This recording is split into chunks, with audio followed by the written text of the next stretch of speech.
विषम निष्क्रियांचनाम न पूयते धनम विदो नपम पद धनम विदो।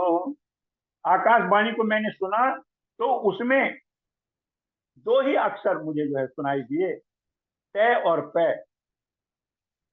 आकाशवाणी कहां से हुई यह देखने के लिए जब मैं चारों ओर घूमा तो मेरे चार सिर हो गए। आकाशवाणी को सत्य मान मैं तपस्या करने लगा और मेरी तपस्या से प्रसन्न होकर भगवान ने मुझे अपने बैकुंठ लोक के दर्शन कराए और आज्ञा दी कि सृष्टि करो। मैंने कहा, प्रभु आप मुझे ज्ञान प्रदान कीजिए जिससे जगत की सृष्टि करने पर भी मैं उसमें मोहित न हो जाऊं। उस समय भगवान ने मुझे चतुर्श्लोक की भागवत का उपदेश दिया। इन चतुर्थ श्लोक की भागवत के पहले श्लोक में, प्रथम श्लोक में परमात्म तत्व का, ब्रह्म तत्व का वर्णन किया गया है। द्वितीय श्लोक में माया तत्व का वर्णन किया गया है।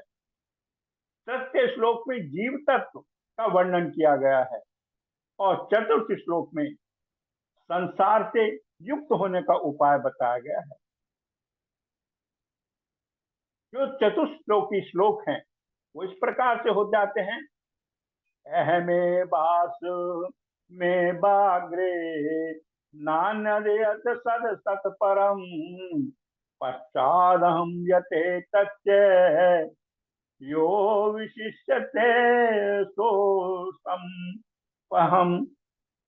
कृतर्थे यत प्रत्येत न प्रत्येत चात्मनि तद्वात तादमनो मायाम यथो भासो यथा तमय।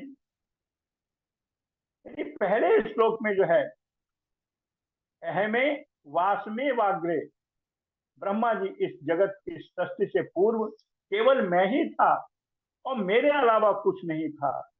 इस जगत के रूप में मैं ही विद्यमान हूं और जब यह जगत नहीं रहेगा तब भी मैं विद्यमान रहूंगा, तब भी केवल मैं ही रहूंगा। द्वितीय श्लोक में रित्यर्थे यत् प्रत्येते न प्रत्येते चात्मनि, वास्तविक वस्तु उस परमात्मा को छोड़कर जिसकी प्रतीति होती है उसे आत्म तत्व परमात्मा की प्रतीति नहीं होती, उसे माया कहते हैं।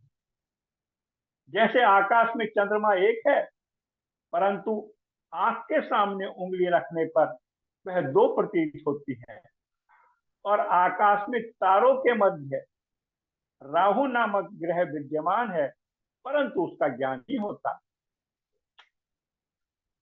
तृतीय श्लोक में यथा महांति भूतानि भूतेषु चाभयेष्वनु प्रविष्टान्य प्रविष्टानि तथा तेषूने तेषव्यहम्।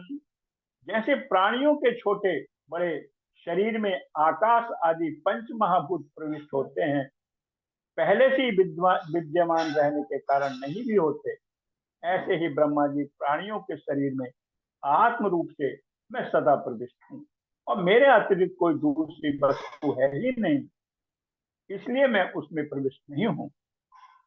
चतुर्थ श्लोक में कहते हैं एतावदेव जिज्ञास्याम तत्व जिज्ञासात्मने अनव्यर व्यतिरेकाभ्याम यतस्य सर्वत्र सर्वदा। यह ब्रह्म नहीं, वह ब्रह्म नहीं, इस प्रकार निषेध की पद्धति से अथवा यह ब्रह्म है, यह ब्रह्म है, इस प्रकार अन्वय की पद्धति से यही सिद्ध होता है कि सर्वदा सब जगह वह परम ब्रह्म ही विद्यमान है। ब्रह्मा जी तुम इस ज्ञान में निष्ठ हो जाओ जिससे कल्प कल्पांतरों में भी सृष्टि करते हुए तुम सृष्टि में मोहित नहीं होंगे। इस प्रकार उपदेश देकर प्रभु नारायण जो है अंतर्ध्यान हो जाते हैं। आगे कहते हैं तत्र सर्गो विसर्गस्य स्थानम पोषणम तय मनवंतरे सानु कथा निरोध मुक्ति राशय। हे परीक्षित, श्रीमद् भागवत पुराण 10 लक्षणों से युक्त है। सर्ग, विसर्ग, स्थान, पोषण, ऊति, मनवंतर, ईशानु कथा, निरोध, मुक्ति और आश्रय। तृतीय स्कंद को सर्ग कहते हैं। इसमें सूक्ष्म सृष्टि का वर्णन किया गया है। चतुर्थ स्कंद को विसर्ग कहते हैं। इसमें ब्रह्मा जी से लेकर चराचर जगत की सृष्टि विसर्ग कहलाती है। पंचम स्कंद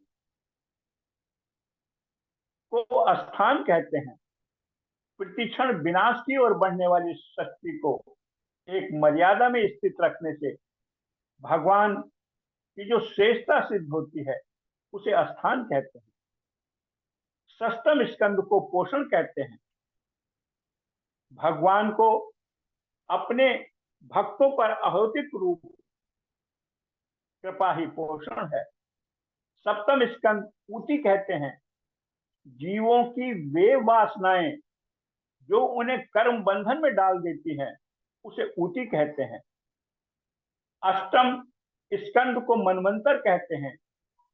मनवंतर के अधिपति जो मनु राजा पालन रूप सुधर्म का अनुष्ठान करने वाले हैं उसे मनवंतर कहते हैं।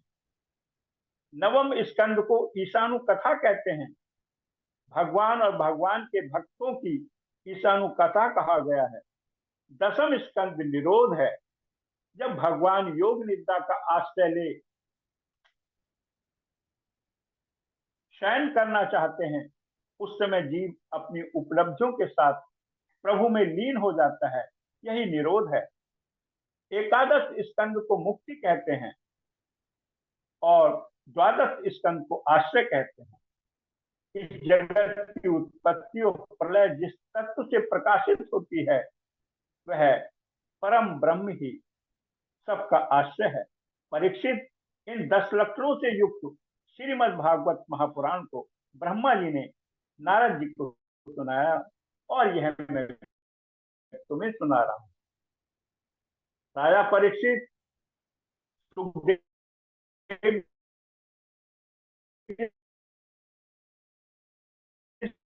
से पूछते हैं कि गुरुदेव, विदुर जी का दोनों कहते हैं परीक्षित, जिस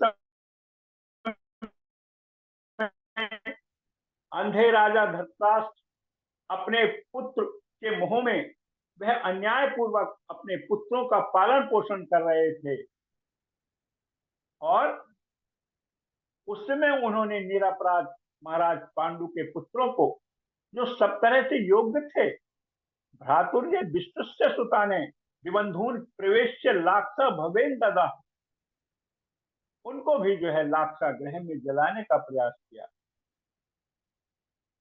परंतु पांडव विदुर जी की सहायता से वहां से निकलने में सफल हो गए। मार्ग में हिडिंब से भीमसेन का युद्ध होता है और भीमसेन ने हिडिंब का वध किया। हिडिंब की बहन हिडम्बा ने भीमसेन के पौरुष को देखा तो वह मोहित हो गई और दोनों का विवाह हो गया, जिससे घटोत्कच का जन्म होता है। पांडवों ने वन निवास किया। जिस समय महाराज द्रुपद ने द्रौपदी के स्वयंवर का आयोजन किया उस समय देश विदेश से अनेकों राजा स्वयंवर में आए। पांडव भी महात्मा का वेश बना करके वहां पहुंचे। महात्मा वेशधारी पांडवों को भगवान श्री कृष्ण ने पहचान लिया कि यह पांडव है। पांडवों ने भी दूर से देखा और दूर दूर से ही भगवान को प्रणाम किया। स्वयंवर में शर्त रखी गई थी कि जो भी तेल में चलती हुई परछाई देखकर मत्स्य से भेद करेगा उसके साथ द्रौपदी का विवाह होगा। अनेकों राजा आए, उनमें से कई तो धनुष भी नहीं उठा पाए और जिन्होंने धनुष उठाया वो प्रत्यंचा नहीं चढ़ा पाए। लेकिन वहां कर्ण भी उपस्थित थे। कर्ण ने धनुष भी उठा लिया और उसने प्रत्यंचा भी चढ़ा ली और मत्स्य भेद वो कर सकते थे, परंतु भगवान का इशारा करने पर राजकुमारी ने कहा कि मैं सूत पुत्र से विवाह नहीं करूंगी। इससे अपमानित होकर के कर्ण सभा से बाहर निकल जाते हैं। तब दुर्योधन ने कर्ण को अपना अंग देश प्रदान किया और उन्होंने अपना कर्ण को मित्र बना लिया। जब किसी से भी मत्स्य भेद नहीं हुआ, तब महाराज युधिष्ठिर ने आज्ञा दी और अर्जुन मत्स्य भेदने के लिए आए। जब वो पहुंचते हैं, प्रभु प्रणाम मन ही मन कीना, उन्होंने प्रभु को मन मन में ही प्रणाम किया। मन ही मन में अर्जुन ने भगवान श्री कृष्ण को प्रणाम करते हैं। बाएं हाथ से उन्होंने धनुष उठाया, उसमें प्रत्यंजा चढ़ाई और तेल में मत्स्य की परछाई देखकर एक ही क्षण में मत्स्य अक्षी का भेद कर दिया। चारों जय जयकार होने लगी। भगवान श्री कृष्ण ने द्रौपदी को बताया कि यह गांडीवधारी अर्जुन है। द्रौपदी की बरमाला धनुष के गले में, बरमाला अर्जुन जी के गले में डाल देते हैं। पांडव द्रौपदी को लेकर माता कुंती के पास आते हैं और द्वार के बाहर ही आवाज लगाते हैं कि माते, हम भिक्षा ले आए। ये माता कुंती ने कहा, सभी भाई आपस में बांट लीजिएगा। जिससे द्रौपदी के 5 पति हुए। जिस समय इंद्र ने अपने मार्कंडे पुराण में ऐसा वर्णन मिलता है, जिस समय इंद्र ने अपने विश्व रूप का, गुरु विष्णु रूप का वध किया, उस समय इंद्र के शरीर से धर्म निकल गया और धर्मराज यमराज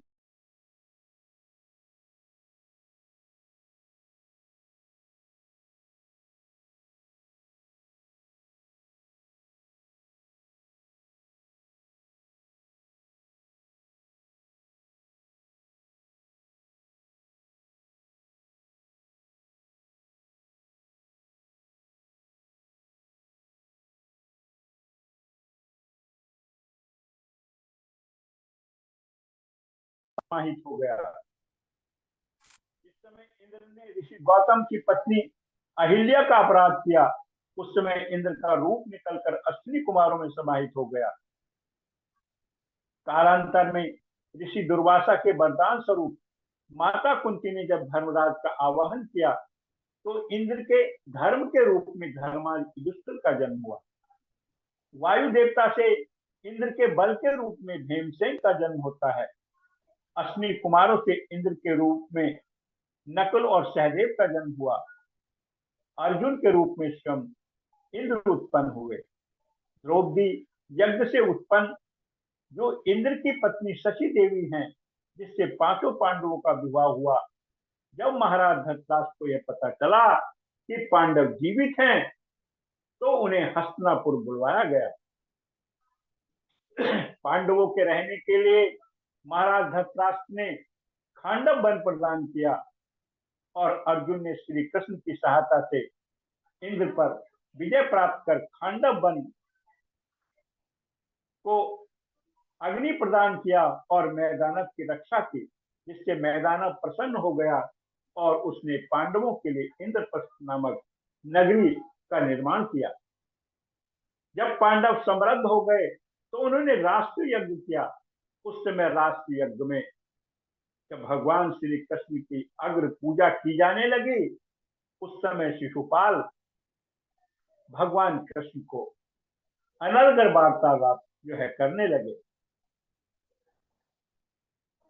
लेकिन भगवान ने शिशुपाल के 100 अपराध क्षमा कर दिए।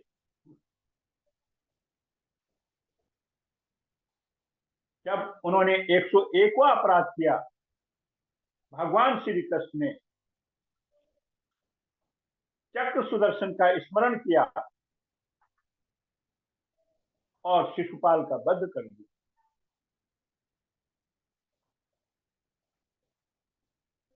श्रोताओं, मित्रों, चक्र सुदर्शन की तीव्रता के कारण भगवान कृष्ण की तर्जनी उंगली कट जाने के कारण वहां से रक्त बहने लगा।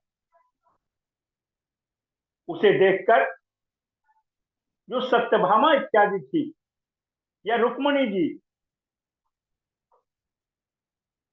आप देखिए कि जो उनकी अर्धांगिनी थी, शोक सत्य भामा कियो रुक्मणी रोई घार, बांधन को पट्टी पट खोजती पटुरानी अकुलाय। यानी सत्यभामा और रुक्मणी जी केवल पट्टी को देखती रहती हैं और दुखी होती हैं, रोती हैं। लेकिन जब लगी द्रौपदी ने देखे यदुवीर, अंगुली बांधन को तुरंत चीरो अपना चीर। द्रौपदी ने तुरंत जो है अपनी साड़ी को फाड़ करके श्री कृष्ण की अंगुली को जो है लगाया, बांध दिया। परंतु देखो सत्यभामा इत्यादि जो है वो देखती ही नहीं। भगवान श्री कृष्ण ने कहा, द्रौपदी, तुम्हें मेरे छोटे से घाव के लिए इतनी महंगी साड़ी फाड़ दी, इसकी क्या आवश्यकता थी। द्रौपदी जो है हाथ जोड़कर कहती है, सुनो प्यारे भाई घनश्याम, आपके आवे जो काम, चीर दूं मैं नशों को, यह तो रेशम के धागे हैं, धागे भी पुराने, इन्हें हम माने क्या, यह दुल्हा दुल्हन के जोड़े और बाने हैं। फिर मैंने कब फाड़ा चीर, सुनते ही पीर मेरा तीर छोड़ भागे हैं। ये धागे हैं अभागे, जो न लगे काटी उंगली पर, जो लागे काटी उंगली पर, भाग्य उन्हीं के जागे हैं। भगवान श्री कृष्ण ने कहा, द्रौपदी, तुमने मुझे अपना ऋणी बना लिया। और कहते हैं, रहेगा याद जीवन में बहना, मैं तुम्हें ना भुलाऊंगा, समय पर देखना कृष्णा, तुम्हारे काम आऊंगा। बहन इस रेशमी साड़ी के तार तारों पर, तुझे हजारों साड़ियां बनकर दुख से मैं तुझे बचाऊंगा। वानिया बिनती एकांत मीत सद्भाव का तेरे, भरे दरबार में वस्त्र बनकर मैं तेरा ऋण चुकाऊंगा। यज्ञ निर्विघ्न समाप्त होता है। यज्ञ की पूर्ण आहुति के पश्चात दुर्योधन आदि इंद्रप्रस्थ नगरी की शोभा देखने निकलते हैं, और जिस स्थान या जिस स्थल पर दुर्योधन को जल का भ्रम होता है, वह वहां धोती उठा करके चलने लगते हैं। और जिस स्थान पर उनको स्थल का भ्रम होता है, वहां जल था, और वो धड़ाम से उस जल में गिर जाते हैं, उनके वस्त्र भीग जाते हैं। यह देख द्रौपदी को हंसी आ जाती है, जिससे अपमानित महसूस कर दुर्योधन हस्तिनापुर लौट आते हैं। मित्रों, बुजुर्गों की कहावत है कि रोग की जड़ हंसी और लड़ाई की जड़ हंसी, रोग की जड़ खांसी और लड़ाई की जड़ हंसी। उसी समय जो है ये स्पष्ट हो गया था कि दुर्योधन कोई ना कोई जो है शकुनी मामा के साथ मिलकर के षड्यंत्र करे। हस्तिनापुर लौटने के पश्चात उसने पांडवों को द्यूत क्रीड़ा के लिए आमंत्रण भेजते हैं, और पांडव जो जुआ खेलने आते हैं, तो शकुनी के छल भरे पासों में पांडव अपना राजकोष बल सब कुछ हार जाते हैं। यहाँ तक कि स्वयं भी दास बन जाते हैं, दुर्योधन ने कहा कि एक चाल और हो जाए भैया, अब की बार द्रौपदी को दांव पर लगा दो। यदि जीत तुम्हारी हुई तो कुछ भी जो हारे हो गए सब तुम्हें वापस मिल जाएगा। महाराज धृतराष्ट्र ने संसार को यह दिखाया कि जुआ खेलने वालों की क्या गति होती है। द्रौपदी को दांव पर लगा दिया। इस बार पांडवों ने, इस बार फिर भी कौरवों की विजय हुई और दुर्योधन ने दुशासन को आज्ञा दी कि जाओ द्रौपदी के केस पकड़कर घसीटते हुए सभा में लेके आओ। दुशासन आज्ञा पाकर के द्रौपदी के पास जाते हैं और उनका केस पकड़कर घसीटते हुए सभा में ले ले आते हैं। लेकिन द्रौपदी जो है बहुत उन्होंने विनय करती है, दुशासन नहीं मानते हैं और द्रौपदी को सभा में घसीटते हुए ले आए। दुर्योधन ने आज्ञा दी कि हे दुशासन, इस द्रौपदी को मेरी जंघा पर बिठाओ। यह सुन भीमसेन को क्रोध आ जाता। उन्होंने कहा, दुर्योधन, जिस जंघा पर तू द्रौपदी को बैठाने की बात करता है, मैं अपनी प्रचंड गदा से विदीर्ण कर दूंगा। दुर्योधन बोला कि दास को ऊंचे स्वर में बोलने की आज्ञा नहीं है। दुर्योधन दुशासन को आज्ञा दी कि हे दुशासन, इस द्रौपदी को जो है भरी सभा में निवृत्त कर दो। दुशासन द्रौपदी की साड़ी खींचने लगता है। द्रौपदी ने सभा में बैठे हुए सबसे सहायता मांगी, पर कोई सहायता करने में अपने को असमर्थ पाता है। तब कहती हैं द्रौपदी, हे भीष्म पिता कुछ बोलो, कुल बधू है तुम्हें पुकार रही।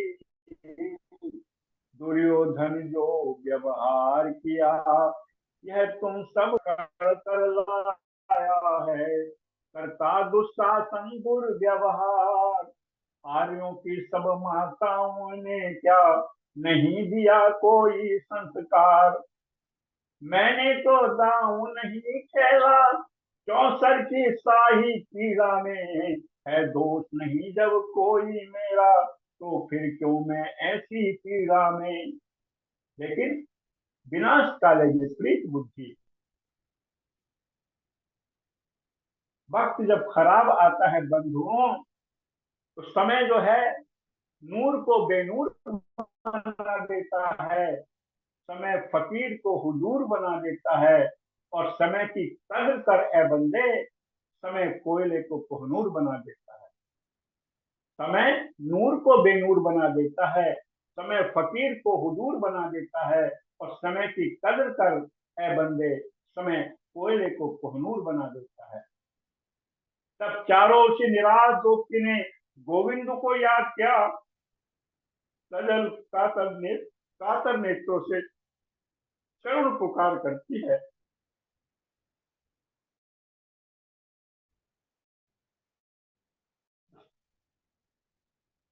क्या लाज गई मोरी, दुख हरो द्वारिका नाथ, शरण में तोरी।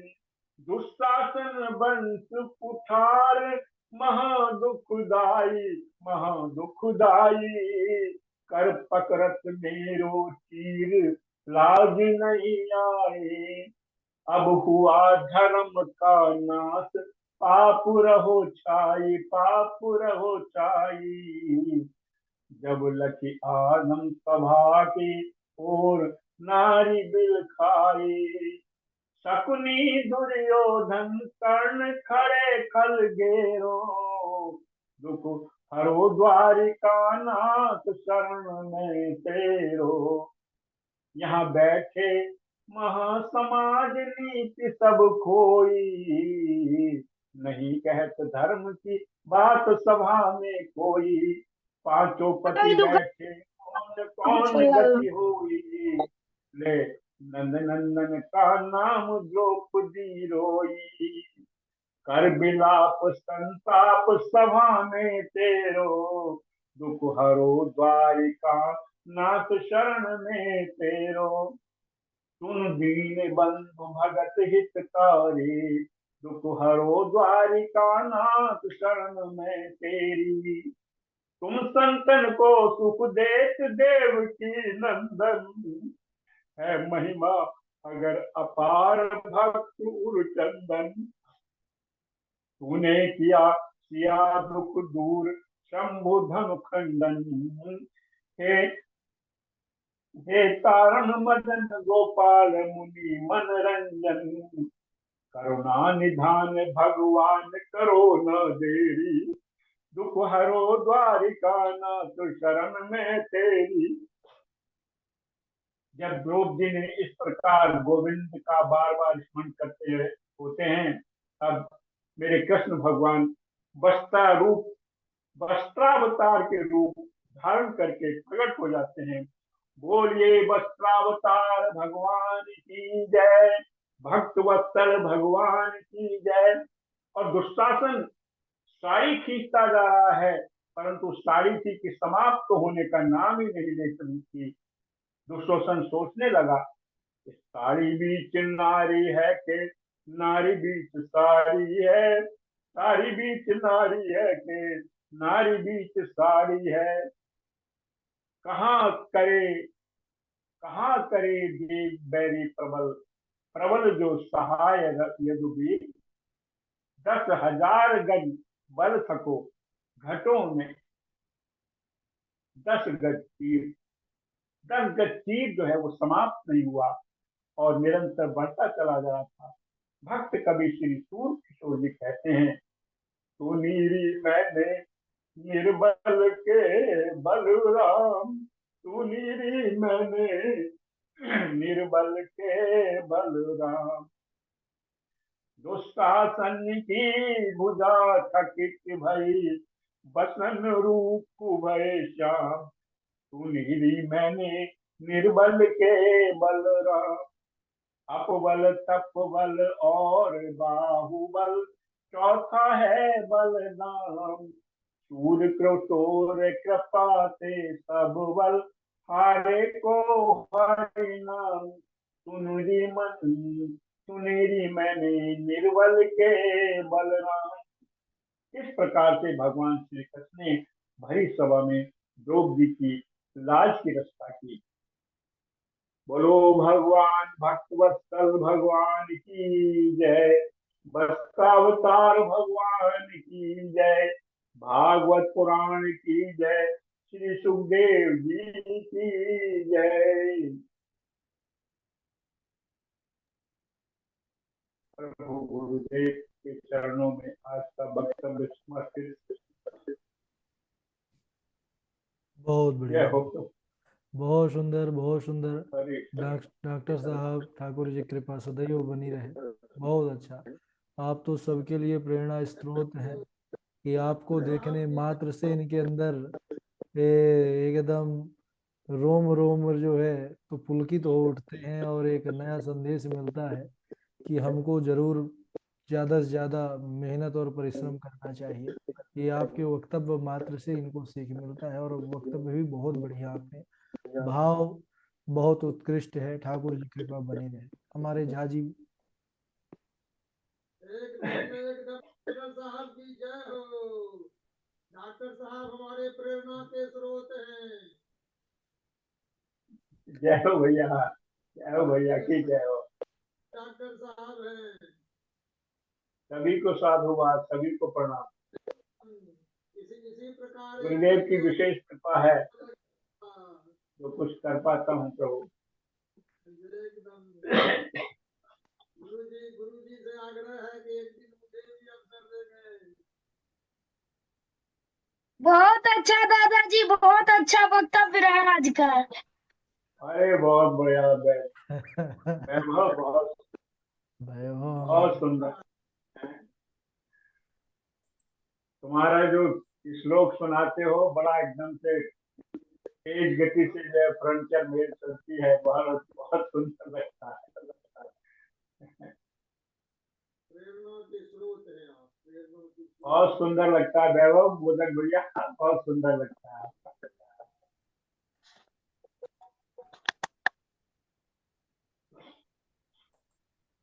चलिए